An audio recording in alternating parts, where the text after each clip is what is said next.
Bolsonaro declara o não apoio dos investimentos públicos no curso de filosofia e sociologia? Haha, legal.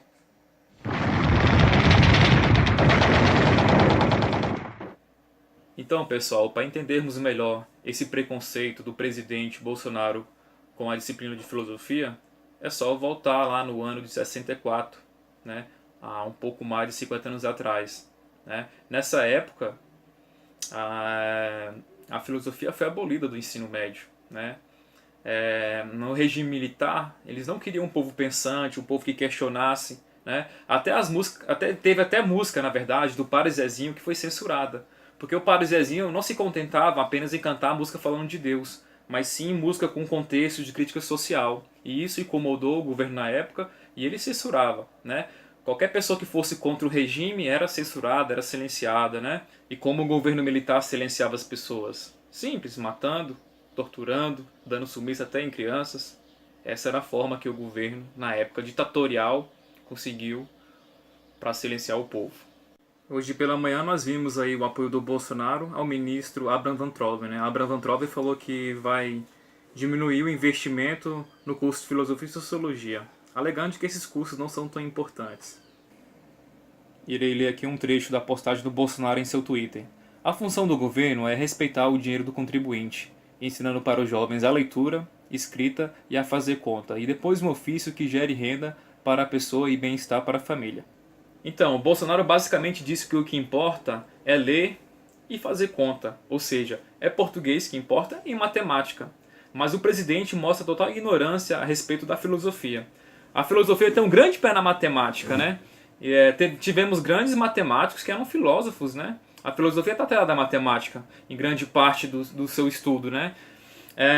Em relação à linguagem, a filosofia também trabalha com a linguagem, né? Vamos ver aí Wittgenstein, aí, por exemplo, estudando os códigos, signos, né? O presidente aqui se equivoca porque ele foca na leitura e foca na conta que ele disse, né? Português e matemática, e esquece que a filosofia, sendo mãe de toda a ciência, ela estimula o senso crítico, entendeu? E a sociologia também, ela dá um novo olhar à sociedade, ela busca enxergar a sociedade. Os temas de redação do Enem, do PAS e de um concurso, todos envolvem um caráter sociológico. Se a pessoa não tem o conteúdo crítico, filosófico, uma análise sociológica das coisas, por mais que ela saiba escrever, estruturar um parágrafo de introdução, desenvolvimento, conclusão, ela vai ter dificuldade de desenvolver a sua escrita de maneira argumentativa. É muito triste ver um governo que se diz comprometido com o povo, com a educação, votando em projetos que prejudicam o próprio povo.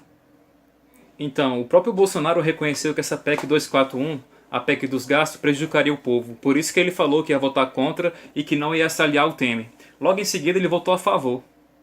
Explico melhor. Então, Bolsonaro votou a favor da reforma do ensino médio. Essa reforma prevê que matérias como filosofia, sociologia, educação física e artes passariam a não ser mais obrigatórias no ensino médio.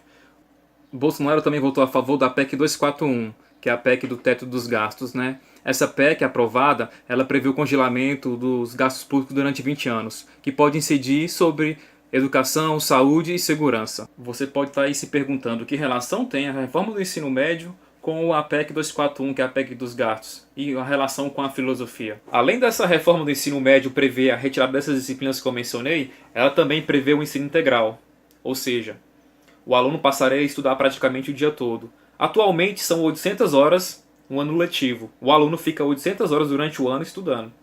Com essa reforma seria progressiva, ia passar para 1.400. Então, deixando claro, eu não sou contra o ensino integral, mas sim contra a responsabilidade de um governo que vota a favor de uma PEC que prevê que o ensino seja integral, né? Que o aluno passe lá o dia inteiro estudando, mas vota a favor de uma PEC que reduz os gastos, que incide sobre a educação. Eu mesmo já dei aula num pátio de uma escola, porque lá não tinha espaço. Falta espaço nas escolas, falta infraestrutura, falta investimento, falta uma contratação de um corpo docente maior. Então, para dar conta desse período integral, o governo teria que ter a responsabilidade de fato de investir na educação. De não querer ficar reduzindo os gastos, entendeu? Falar que vai tirar uma disciplina, vai deixar como optativa, vai querer misturar, fazer aquele mistureba, entendeu? E de fato faltar com compromisso com a educação. Vemos um governo cheio de paradoxo, cheio de contradição. Diz ser preocupado com a educação, mas vota em projetos que fale, que defasa a educação. Acerca dessa reforma do ensino médio, tem uma balela. Ela cria a ilusão de que o aluno pode escolher e ser beneficiado, sai de lá praticamente com a bagagem para ser empregado. Mas na verdade o que de fato o governo quer é uma mão de obra barata. Ele quer tornar o curso do ensino médio um curso profissionalizante. Quantas pessoas têm um nível superior, é formada, por exemplo, em administração, direito, letras, português, matemática, tem uma qualificação profissional e estão desempregados? O governo quer criar uma ilusão de que no ensino médio vai tornar tecnólogo e a pessoa vai sair dali trabalhando. O governo fala da possibilidade desse jovem sair de lá qualificado para trabalhar. Qualificado para trabalhar com a mão de obra barata, ganhando apenas um salário mínimo. Quantas pessoas também que eu citei que têm a qualificação e está desempregada e tem nível superior?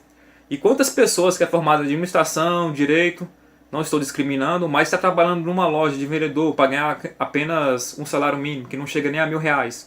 R$1.000 não paga nem a faculdade que a pessoa fez. Não paga nem a mensalidade do curso que a pessoa fez, dependendo do curso. Chega de subempregos, chega de um salário mínimo que não dá para viver de maneira decente. Eu só vou acreditar num governo de fato comprometido com a população quando de fato o governo usufruir de um serviço público de saúde, quando os filhos de um deputado, de um senador, de um presidente, de fato estudar na escola pública. Aí sim ele ia querer intervir em favor de uma melhor educação. Chega de um governo que quer enganar o povo. Chega de um governo que quer o povo burro, ignorante, sem pensar, sem refletir.